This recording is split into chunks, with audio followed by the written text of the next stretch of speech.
বন্ধুর কথা শুনে চলে আসলাম করিমসে, এখানে ওয়েটিং করছি করিমসে। তারপরে জায়গা পেয়ে যাওয়ার জন্য যে রূপে চলে গেলাম।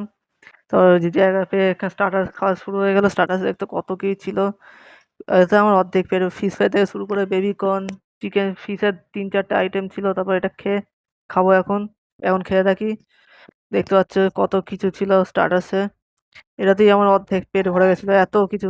বেবিকর্ন অনেকটা নিয়েছিলাম, বেবিকর্ন আমার ফেভারিট। তারপর মেন কোর্সে ছিল হচ্ছে হাক্কা নুডলস, তারপর ওই যে veg fried rice, butter chicken, তারপর গার্লিক চিকেন, এইসব ছিল।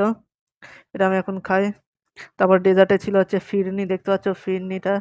ফিরনি আমার একটা লাগবে এখানে। তারপর এই যে মকটেল খেয়ে হজম করলাম খাবারটা।